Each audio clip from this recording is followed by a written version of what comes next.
ওই নবীর মেয়ে ফাতেমার দিকে তাকাইয়া দেখো, ইন্তেকালের আগে গো মা ফাতেমা ডাক দিয়া কয়, স্বামী মক্কা মদিনার কোন মানুষ আমারে দেখে নাই, আমি লম্বা ছিলাম না বেটে ছিলাম, আমি খাটো ছিলাম না মোটা ছিলাম না চিকন ছিলাম, কেউ আমারে দেখে নাই।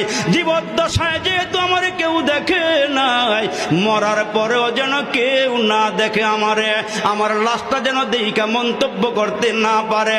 হে স্বামী, তোমার দুইটা সন্তান হাসান হোসাইন রে লইয়া আর তুমি আর দুই হাসান হোসাইনকে লইয়া আমি মারা গেলে আমার খাটিয়াটা রাইখা জানাজা পইরা তিনজনে খাটিয়াটা কাঁধে উঠাইয়া আমারে দাফন করিয়া দিও, দুনিয়ার কোন মানুষকে আমারে দেখাইও না।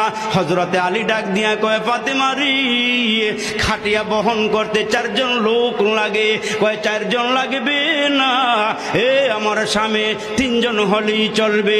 মুসলমান যেদিন ফাতেমা দুনিয়া থেকে বিদায় হয়ে যায়, ইতিহাসটা অনেক লম্বা, ওই দিকে যাওয়ার সুযোগ আমার নাই। ওই ফাতেমা দুনিয়া থেকে বিদায় হয়ে গেলে হযরতে আলী আল্লাহকে ডাক দিয়া কয়, মাওলা রে, ফাতেমা ওসিয়ত করিয়া গেছে যেন 3 জনে খাটটা বহন করে দাফন করিয়া আসি, এই খাটটা 3 জনে কেমনে নিয়ে যাব?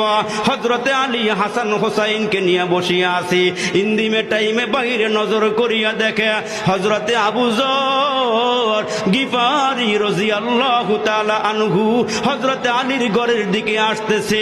হযরতে আলী ডাক দিয়া কয়, হাসান হোসাইন রে, ওই যে আবু যর গিফারি রে দেখা যায়। কাছাকাছি আসলে পরে হযরতে আবু যর গিফারিকে ডাক দিয়া কয়, আবু যর, তোমাকে এই মুহূর্তে এখানে কে পাঠাইলো, কে আসার জন্য বলেছে? হযরতে আবু যর ডাক দিয়া কয়,